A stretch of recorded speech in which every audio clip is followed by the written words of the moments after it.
All right, all right. Y'all already know what time it is, man. It's another edition of the ATL 3 Style Podcast. I am one of your co-hosts, Leo G.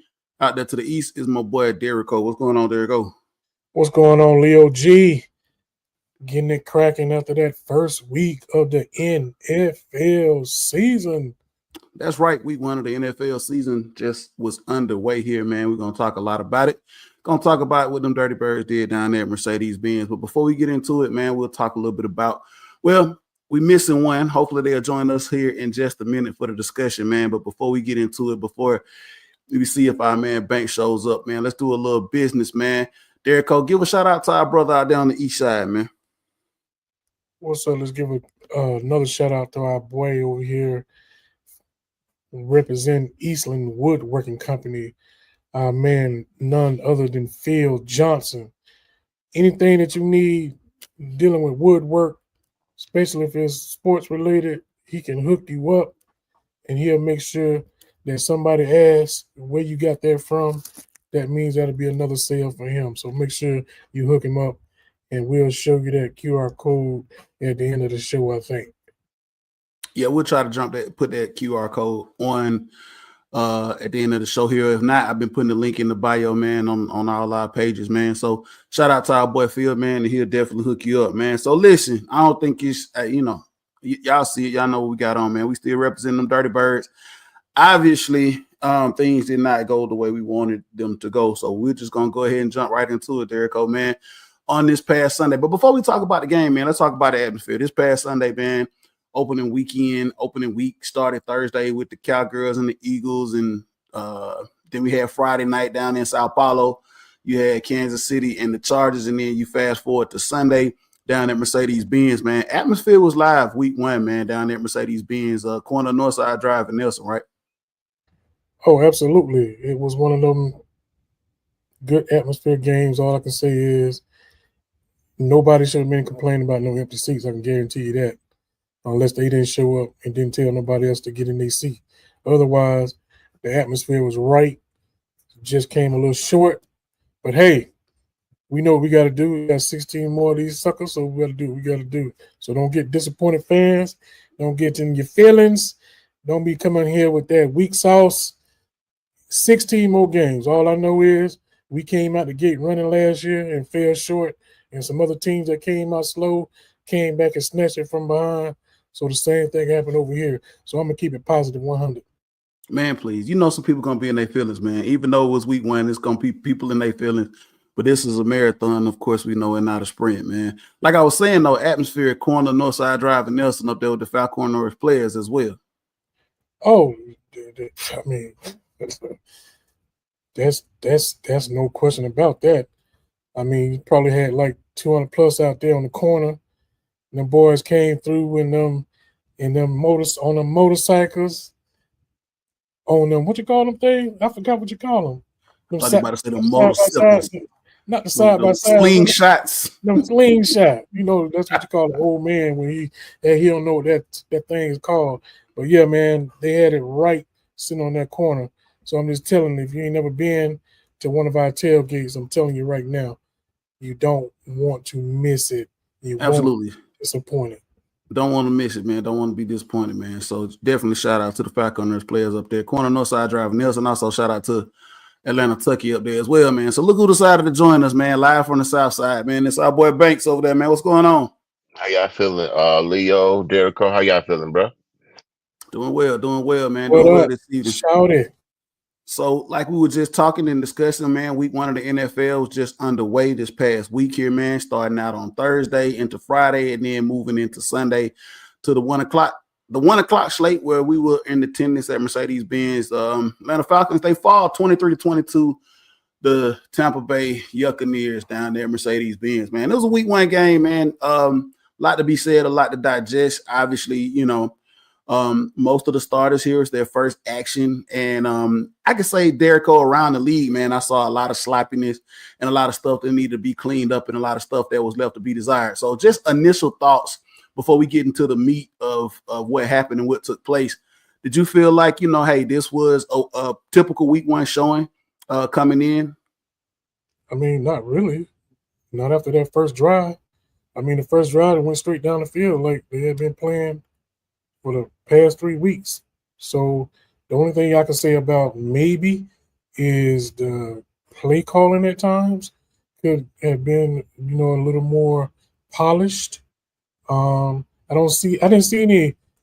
What probably surprised me the most, I didn't see a lot of fatigue from our defense, which normally would happen at the end of the game. I think since we got a pretty good rotation, I think we was okay on that front. But as far as the preseason thing, nah, I didn't see anything wrong with that. You scored 20 and 23 points. I mean, that's about the norm and the average in the NFL. So, hey, they put up points. They played defense. The game was exciting. Should have won the OT, but that's another story. That's another story. Absolutely. Funny you should say something about the play calling too. We'll get back to that here in just a second, man. Banks, you want to talk a little bit about, your thoughts on just initially the first weekend, what you saw out there. Like I said, Derek O just said the opening drive, which was spectacular, had us all up and out of our seats, man, early on, had that place rocking. We thought we were going to be in for an exciting day. It was an exciting day. Obviously, we didn't get the ball didn't bounce our way, but your thoughts initially on week one and what you saw out of these boys? Well, what I saw is the first series was probably a scripted play. They came out, they scored in 3 plays, and then after that, nothing. Um, saw a lot of sloppiness, a lot of don't know where to be, where they need to be at. It was just, I don't know. I don't know what to chalk it up to. It could be play calling. It could be I haven't played since last December. I don't know, but I mean, for what I saw was good, then bad. So no flow, no kind of continuity. I just saw, like I said, a scripted play. You came at and scored off the rip, and then nothing. So I don't know. Maybe needs a couple of games to let that sit. I have no clue. All I know is it needs to be fixed. Yeah, let's talk a little bit about a little bit about that, Derek. We'll talk about some play calling. We'll talk about some things as well. Specifically, I want to talk about Michael Penix Jr. as well and what he was able to do open the week. We knew we were coming against the Bucs. This is a division rival, right? Obviously, Todd Bowles has a very stingy defense. He's known for having stingy defenses all across his tenure in the NFL. We knew initially game planning that, running the ball, even with a healthy offensive line, even if we would have had all of our players on the offensive line, it was going to be tough. This Bucs front makes it very, very tough to run. One of the things about Todd Bowles is he likes to take away what you do well. We run the ball pretty well. So now fast forward to Michael Penix and what he was able to do. Taking his fourth start, 27 and 42 for 298 yards with a passing TD and a rushing TD. I felt like the game flow, and as it went, Michael Penix was able to take over and go into his own. Obviously, yes, we had Bijan and Tyler Algiers just could never get it going. We know that that's what the Bucs like to do, is take that away from us. They've showed that last year as well. But let's look at Michael Penix. How did he take over this game and just basically keep us in it? He willed us in it and did what he needed to do to keep it in it, keep us in it all the way down to the final minutes, right? Derek O. Well, it's just like this, man. Football, any sport, when you got it, you just got it. And you can tell that Michael Penix Jr. has it. He has that it factor. He has that, hey, if it comes down to me and I need to do something like he did on that running, scoring touchdown, then I got to do what I got to do. And that's one of the things I absolutely applaud him for, is not giving up on the play and doing absolutely what was necessary to make sure that he got into the end zone. He's mature already. We already know that. So we can't say enough about his maturity, and he's just going to get better and better. And I appreciate games, no game, because of what Baker Mayfield said at the end of the game. And he was one spent. Lord have mercy, I can't talk today. He was 100% correct in his analysis, saying that this dude is going to be something special. Man, look, Banks, before we pass it over to you here, man, Tampa Bay, obviously, like I just said, was able to take away the run game. We knew that the run game may have been a safety blanket for Michael Penix, but he did not panic. He stood in the line of fire. He took some shots. He delivered some great balls. I think I was very, very impressed to say that, hey, this man, he could have literally said, okay, I don't have a running game. What do I do? it didn't bother him. It didn't faze him not one bit. By the way, no running game, but Bijan Robinson did lead everyone with receiving yards with 100. He had a nice one with that screen pass or the outlet pass that he got in the opening drive. But, man, your impressions, man, of Michael Penix and how he put this thing on his back, I think we have found our quarterback here in Atlanta, right? Man, I got chills hairs on the back of my neck stood up, man. To watch this man, just like you just said about the run game was, removed. Um, Tyler Algier and Bijan Robinson was held to I think under 50 some yards on the ground. Yet he lost his number one receiver, didn't have his number two receiver on that last drive to go ahead. Plus the offensive line getting beat up, on the line of scrimmage all game. My quarterback went out there and stood up in the teeth of that monster pressure they got over there in Tampa, and still was able to will this team to go ahead. And I can't stress that enough. I sat there and watched this man. I said, "Oh my God, we have a quarterback now." I can think back to Desmond Ritter and Marcus Mariota. I think what position we would have been in had we had those quarterbacks still. Probably a worse butt whipping than that. So I can take from that game that, oh my gosh, yeah, we have a quarterback, guys. There's just no ways around it. That last drive showed me everything I needed to see. And, for the circumstances that he was working with, and he still was able to produce.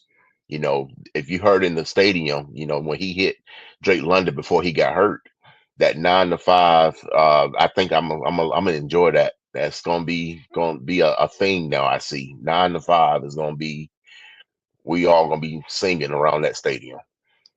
Hopefully, yeah, for many, many years to come. Derek, man, just a little bit more about the offense, but man, before we talk about the defensive performance as well. Derek, there seemed to be at times us tipping our hand as far as the run game is concerned, and I think it's going to have to be cleaned up moving forward into going into Minnesota. I don't know if you noticed it or not, but we did a lot of motions and we moved the tight end quite a bit across the field to the side that we were actually running the football to, and I picked up on that sitting in the stands, feeling pretty good. Do you feel like that this was just, game plan wise? I don't know if it's something that they thought that they could do, and why didn't they go away from it after they saw that Tampa Bay pretty much wasn't going for the trickery with the motions? Because I noticed very early that we were motioning tight ends to the side that we were running the football, and it just wasn't working. And do we need to clean that up moving forward going into Minnesota? If I'm not mistaken, typically they would consider that the strong side when you move the tight end over there. Meaning you got more blockers on one side of the ball. So typically you probably are going to notice that that's the side that they're going to run to. Now, as far as cleaning something up, what we have to clean up is our offensive linemen getting manhandled. That's what we got to clean up, if anything, because I sat there and just watched them get lit up like more times than I need to. And after watching Minnesota last night do what they did to the Chicago Bears as far as that front, then yeah, we're going to clean that up real quick. It ain't just about the alignment per se, but it's about the physicality on our offensive line. Yeah, obviously, yeah, they're going to have to work on point of attack. Obviously, we won't be facing Vita Veda every week, but like you said, they got some monsters up there in Minnesota. They're going to have to try to figure it out, man, and get everything together, man. Maybe, we do a lot of stuff well, but we need to try to emphasize and find out what we can do to negate what Minnesota is going to try to do this Sunday as well. Banks, all right, let's talk about defensively, man, what we saw. Obviously, man, defense was a focal point of the draft. We picked up 2 young studs, pass rushers that came in. And I think from a defensive perspective, man, they played pretty good. Obviously, it wasn't the just, Bo back showing that we wanted them to come out, but they did some things very, very well. In particular, I want to comment on a couple of people, man. Xavier Watts, I watched him specifically, man. He could have came away with a couple of turnovers, man. Dude played out of his mind. He did not play like a rookie. I want to definitely give a shout out to him. Obviously, Jesse Bates, he played very, very well. He had, I think he led the team with sacks. He had like 6. Divine Diablo also I'm not sacks. I'm sorry, tackles with 6. And Divine Diablo, he came out very, very looking good as well against the run against Tampa. Obviously, we still came up short, but I felt like this showing that the defense had on Sunday was something to look forward to as we move forward and progress in the season. I saw a lot of aggressiveness, and I think that this will translate well moving forward. Your thoughts on the defense and how they looked on Sunday? Well, so far so good. I'm not overly over the moon about it, but I only take what I can get, right? So yes, what you said about Watts, yes, he was very impressive. You got to bring in those interceptions, young man. I know this is your first game, but when they hit your hands like that, you got to bring it in. That could be some game-changing turnovers right there. Billy Bowman, hey man, listen, that man was all over the field. I was impressed. I am now a huge Billy Bowman fan. I think they call him Kill Bill, and I love it. It fits him perfectly. Kill Bill. Keep doing your thing, young man. James Pierce Jr. I saw him out there pushing the. It seemed like he was so like antsy to get that sack, and he was just all over the field, and they kept pushing him out to play. But I mean, I think that's just first game thing. I feel like he's almost there. I feel like he's going to be very special for us. I couldn't really zone in on Jalen Walker. He kept falling, keep missing in the weeds. I have to pay attention a little bit more, going forward. As for overall the defense, though, that touchdown for Mbuka from Tampa, I don't know what happened there. For what I understand, that they were saying that maybe J.C. Bates was supposed to give help, and he wasn't nowhere to be found, and that's a problem for me. Like I'm over it with these players being out of position. I don't know, it's miscommunication. I don't have no idea, but all I know is going forward, maybe there's something they can work on. I have my hangups when it comes to this defense when we get the lead and we need to make a stop. So we won't be in that position for Koo to try to save the game. Um, it's too many it happens too much times for my liking for the defense to fail. I need them to come up one of these days and end the game. And we don't have to worry about Koo or any other kicker out there trying to save us.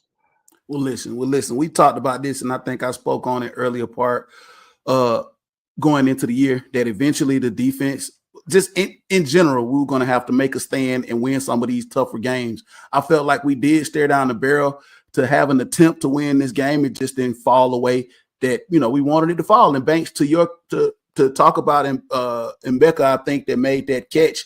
I mean, that was some good coverage. Obviously, it was another good throw by Baker Mayfield, but yes, may have been breakdown in communication, but I thought it was a good call. I thought it was good coverage. You got to make that play. We were not able to make that play.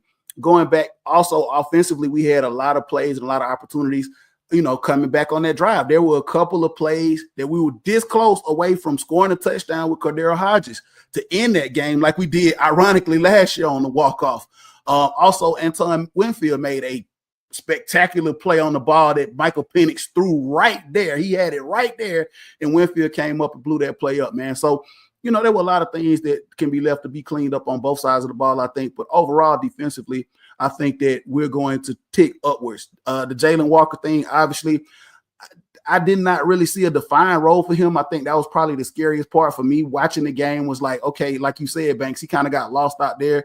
Maybe it was due to I won't go back and talk about preseason reps, but that could have been part of it. But, maybe we'll see a more defined role moving forward in this Jeff Ulbrich defense for Jalen Walker. Derrick, did you want to say a little bit about the defense before we move on and talk about special teams that Banks just alluded to?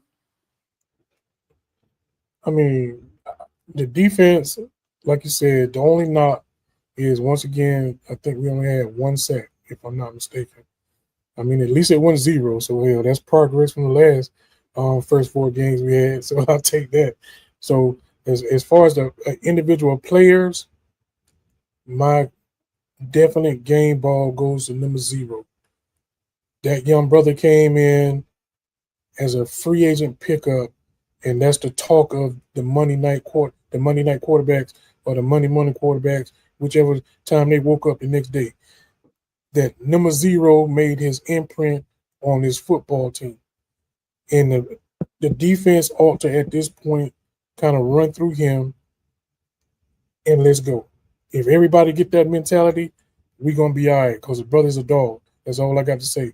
And I don't want to hear nothing else about that second-round pick at linebacker ever again on the Atlanta Falcons football team based on what we've seen from this guy coming in 1 year, 1 game already.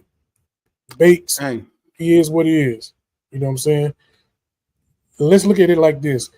I'm thinking about it long term. The 4 rookies that started, I say 4, right? 4 rookies that started. before a rookie started. I like that they came out there and didn't look bad. They may not look as good as we may have wanted them to, but that's growth. And I think that's the same thing going to happen when we went to the Super Bowl year and we had those rookies on that football team. They got to grow.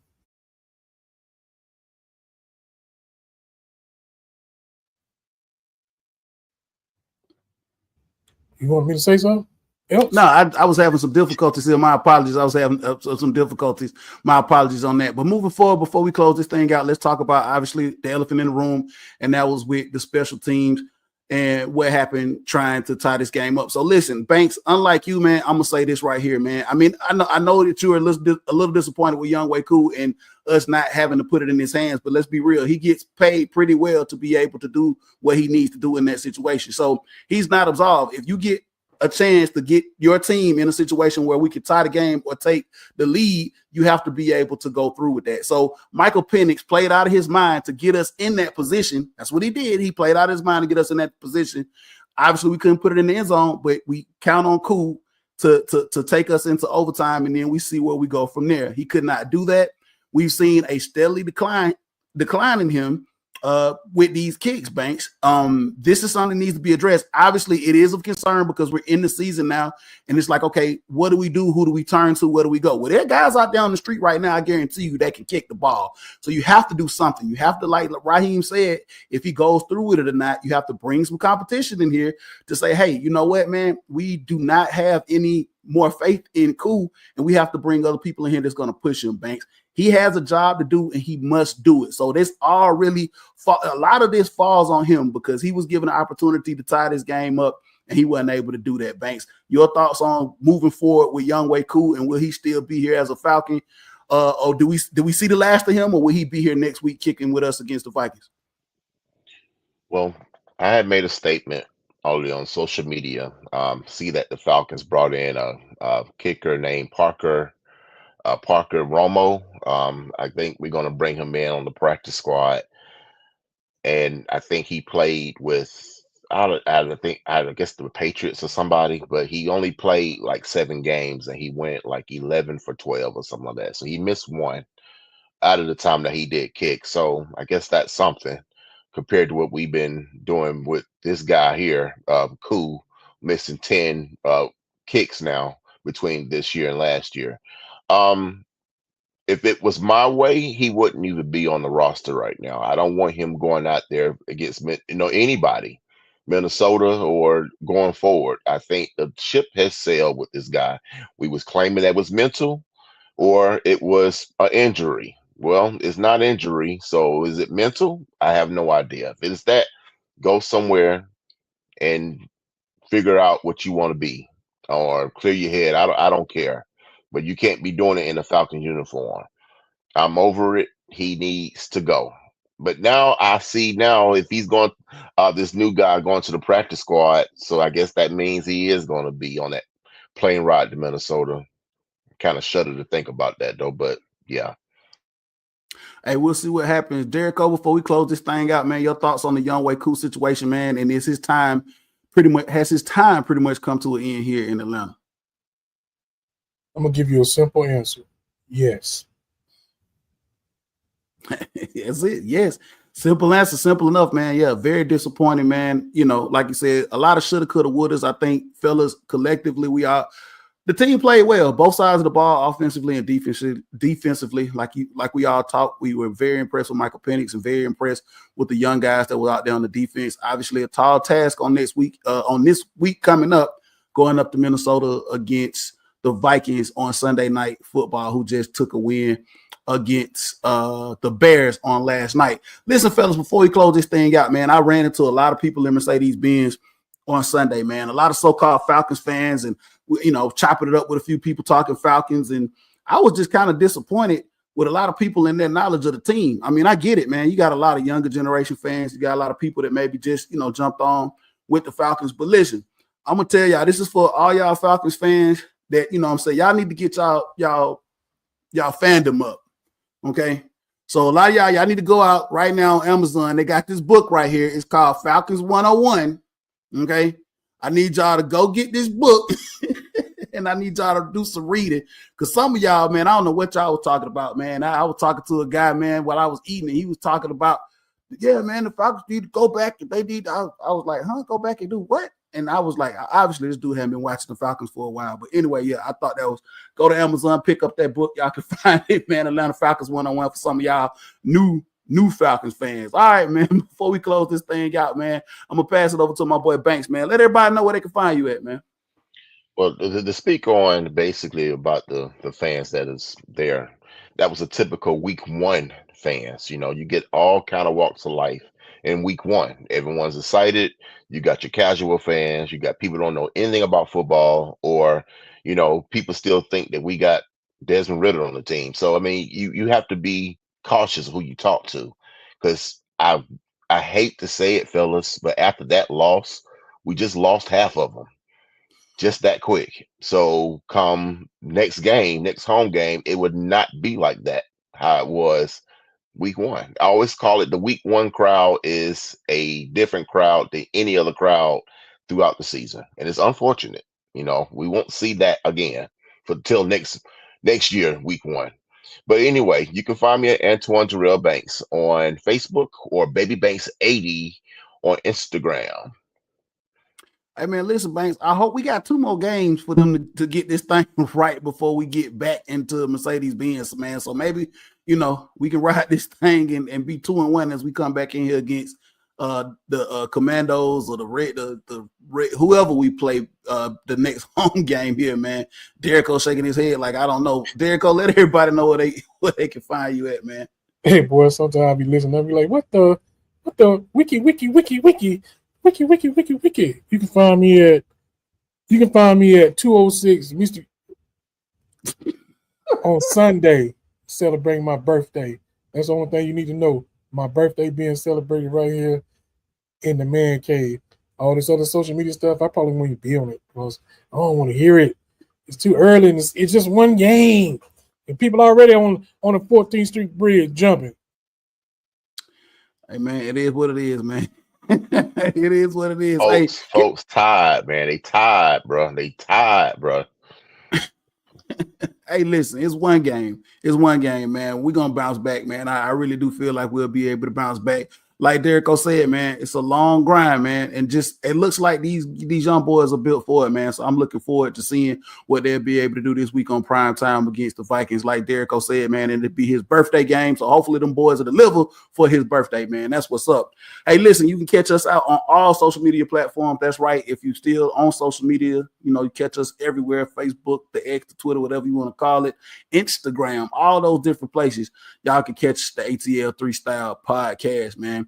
Also, you catch us down at the next home game on the corner of Northside Drive and Nelson at the Falcons Nerds tailgate right across the street from Atlanta, Kentucky. We always down there. Derrico, your favorite spot down there. Hey, listen, let me tell y'all something, man. Derrico be working hard, man. He worked hard for the people. This Sunday, he was working hard down there at the Falcons Nerds tailgate, man. I got to give that man a hand because he was working hard for the people down there to enjoy that tailgate on Sunday, man. So shout out to the Falcons Nerds players. Listen here. I was trying to get this man attention a whole time, man. He had his back turned to me. He would casually look over his shoulder and like what you need. I'm like, it's me, brother. Like, how you not gonna acknowledge your brother? He was like, oh yeah, what's up, bro? Can you hear this out the speaker? Can you hear this? I'm like, okay, this man is locked in, brother. It was rough, dog. It was rough. I ain't gonna lie to you, brothers. I apologize to everybody that came to holler at me, and I was focused. I was laser focused, and we finally got it right. And then I was able to enjoy myself. Yeah. I think at that time, I think that we had kicked the ball off when he was able to enjoy himself. Hey man, listen, it's been another edition of the ATL 3 Style Live. We'll catch y'all on the next go round. All right.